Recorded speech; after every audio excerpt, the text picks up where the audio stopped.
The breath before. A woman drives home late in the night. What the fuck? The car's brakes give out a long squeal as she hammers onto them. Shit! The intermittent coughs and calm beeps of patient monitors quickly become overwhelmed by chatter and hurried sounds of gurney wheels on linoleum floors. A doctor and nurse play a rushed game of call and answer. Do we have a blood type on the ID? No. I need O negative here. Start me an IV. Keep her breathing, please. Doctor, she's regaining consciousness. Listen, you're in good hands. We've got you, okay? Pulse is weakening. I need you to hold on, all right? Where's my O negative? Doctor, no pulse. No. Get the CPR going. I need 1 milligram of adrenaline. Prepare the crash cart. Suddenly, the chaos seems to hit a breaking point. Clear. The sound of Defibrillator pedals go off. Clear. Fuck. Clear! Jane's eyes begin to focus, and she finds herself at the threshold of a warm and welcoming cocktail bar. A phantom draft pulls at the door behind her, attracting her attention but a second. When Jane turns back around, she is greeted by a warm and friendly figure. The middle-aged maître d' speaks with a smile. Hello there, Jane. Please come forward, we've been waiting for you. I see you're a little earlier than expected. That's good. Early? For what? Where am I? Everything will be answered in due time. If you just come this way and sit down, he'll be right with you. Who'll be with me? We're still figuring that part out, love. It shouldn't be long. The maitre d' leads Jane to the lounge's bar and pulls out a chair for her to sit. With a bow from his hat, the maitre d' walks back to their post, fading away as he does. Holy... Jane takes a look around. The bar is fully stocked, pristine, cozy, with warm colors and a welcoming fire that greeted her by the door. Still, regardless of how inviting, the silence was unnerving. It was as if the room was absorbing the sound from the air. Even the crackling of the fire seemed to diminish by the time it reached James's ears. It was at this moment a man rounds a corner and makes his way behind the bar. Of average height, with dark black hair and grey eyes, he stops in front of Jane. He carries himself in a warm and friendly manner. Jane knows the man's type. Every restaurant had one. The one co-worker that made it fun and welcoming to show up for work. Jane finds some comfort amidst the eerie nature of the room. Jane! Welcome! I knew you'd be here early. You've always been ready and ahead of the game. It's the result of such a strong work ethic. The man offers his hand for Jane to shake. Of course, Jane responds in kind. Thank you. And you are? We'll get to that point. Can I just ask what you remember before you got here? It was dark. There was a car. I was really tired, and I reacted in time to stop. I crashed. Then, nothing. I understand. It's hard to recall a lot of what happened. Such traumatic moments really stick with you. Outside of the emotions that you felt and now, associate with it. Jane sits still and speechless, drawing out an awkward pause. Do you like music? Of course you do. What was it? Guitar? I think chill is the word.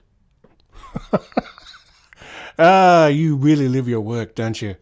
With a click, the lounge fills with the sound of playful guitar.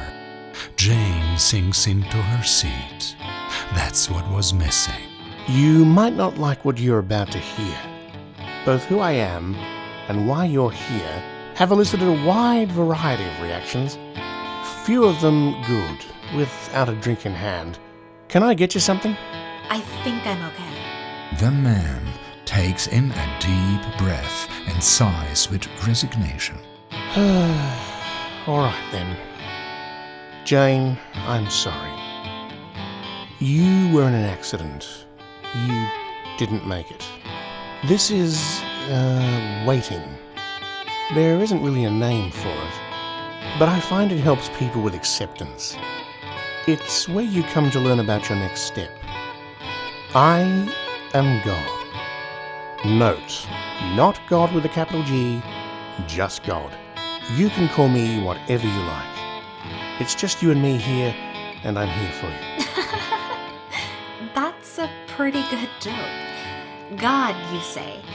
God doesn't exist. And if we're the only ones here, who met me at the door? That was me. In death, people become precarious things. I didn't want to frighten you too much too quickly. So, I worked to make these next moments as easy for the person as possible. It really is just you and me. Truth is, it's only ever been you and me. Of course, the rest of the people in the world are there too. But every individual's life leads to this moment. You've been building your whole life to talk to me now, alone. Jane gives the man in front of her a hard stare. The bartender had yet to come to the other side of the bar. Jane's eyes began to trail off to the liquor. I think I'll have that drink now. With a friendly smile and a nod, the gentleman moves deftly, while working to add some dark liquids and ice to a crystal mixing glass. He looks up to Jane. No need to tell me. You've always said you were a woman that drank like an old man. I drank like an old man. That's why I love you. You've always had such a good sense of humour. Your co-workers enjoyed your company. Your patrons always adored you, but you had to have your Manhattans just right. Jane accepts the drink and takes a small sip. Her eyes widen with how good it tastes. This is... You made... Are you really God? The God? That whole Alpha and Omega thing? No. That whole religion thing's your world creation. All religion is. Sure, I've got some skills in the power department. I mean, I created this universe. I am omniscient, but that has been more of a hassle than what it's been worth. However, all good? That is not even a thing. Don't get me wrong, it's an interesting notion, but those are all things you guys just made up to get by with life. So, what now? I'm dead? What happens next? Am I doomed to an eternity of sitting in this bar and drinking your cocktails? Because I've got to say, death really seems to agree with me. God smiles and turns, making his way around the bar. Behind him, silhouettes meander by the frosted windows. They couldn't help but catch Jane's eye. Whilst I would love to exist here with you, this is naught but a moment. The breath before. Before what? The breath before what comes next for you. You and I are going to have a chat. Well, I'm going to do some explaining. Then I'm going to give you a few options. You can choose one, and we get to go from there. The moment you walk back out the front door, you have to make a choice. My job is to make sure you understand what that choice is.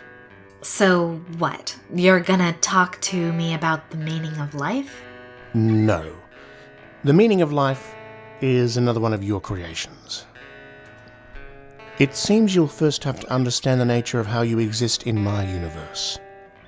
Meaning is imparted by the individual for themselves. I impart purpose. You choose how you should live your life. You choose your path. That gives you meaning. I've set the rules of the playing field. I make it so that fire burns you if you touch it. I've developed a world rife with learning potential. I've given life purpose. So then, why? Why did you make us at all? Curiosity. To be blunt, I made you all for me. I'm omniscient. Before I make a decision, I know every possible iteration that could result from what I choose. It's a rather boring existence, so I decided to spice it up. But you still know how it'll end up. You know where this is all going. I know where every possible you might end up, yes. But I don't know which one you are. It's my only benefit to this life of being doomed to know everything. If you can't figure out which iteration I am, maybe you aren't all that powerful or knowing. I never claimed to be. You all did. I have limits. But this isn't about me. This is about you. You were created for a single purpose: to learn. You aren't omniscient. You don't know everything. You have to learn. Through cooperation with each other, you can learn more quickly. However, regardless of what you learn, you will never gain my level of omniscience. That means it's always a pleasant surprise to learn for myself what iteration I'm talking to. And when do you learn that? At the end of this conversation, when you walk out that door. The music takes control of the room as silence greets the two at the bar. So, I'm living. We are living so that you can learn, because you're bored. I learn everything about anything the moment I decide to entertain the idea of making a decision. But yes, you are purposed to live and learn. I've built you in my image, minus the omnipotence and omniscience. You have the most important aspect of myself that I can give, and I want to see what you each do with it. Then that just leaves us with my options. Are they based on the judgment you pass on my life? Like whether I go to heaven or hell? Not at all. Everyone gets the same 3 options. Judgment is process of the ignorant. You judge because you don't know everything or anything about a person. I know you, Jane. I know what you've chosen in your life. I know whether or not you've broken the law, or done something which you believe is good or bad. It's much more interesting for me to learn what you're about to choose for yourself. I can't know what decision you're going to make, because it isn't my decision to make. But you know the result of everything in your universe. But we're not in my universe anymore, Jane. We're in your construction. So, now you choose. You can return to your life below. Figuratively below, of course. However, if you do choose this path, you will return having to bear the consequences of the accident you got into before arriving here. Could you tell me what those consequences are? No, but I think you have an idea. You've been in that world for 26 years. You know what happens when you get into an accident at 80 kilometers an hour. Your second choice is to be reborn. I can send you back as any conscious and self-aware being from any time. You want to be a male Neanderthal from 40,000 years ago? I've got you. Whether you choose Earth or a planet in another galaxy altogether, there is one condition. This condition is present for the first option too. You will not remember this conversation. When you die again, this will happen again, from the top. So choose wisely the first time. You'll be a different Jane, even 10 minutes from now. Your last option is my least favourite, but some people choose it. I can just erase you from existence. The only thing that will remain of you is the impact on the lives of those people that you've left behind. You won't be aware of anything. You won't be floating in black or sitting in heaven and hell. You will just cease to be. Who would ever choose that? People that can't accept the notion that they aren't living solely for themselves. Mostly, they are the nihilists, existentialists, and the narcissists. They either have a self-esteem so low that they refuse to accept that they have an impact, or an ego so big that they believe themselves to be more important than all other beings. Personally, I don't think you fit the bill for any of those categories. Still, it's your choice. Jane turns her head to look at the door. Her mind races with what her decision might be. So, it's all over the moment I walk out that door. I like to think of it as it all begins, but yes. And not even you know what I'm going to choose. Not until you walk out. Jane steps off her seat and pauses. Thank you for talking with me, God. Of course. And I really do love you, you know. All of you. That I always let my children know. As Jane approaches to stand at the front door, the maitre d' gradually appears. I'm really going to miss you, Jane. Good luck with whatever you choose. I think I've decided. Jane takes her final steps out through the door. Her world grows into a bright white light. Ah, that Jane. I really love the story of that Jane.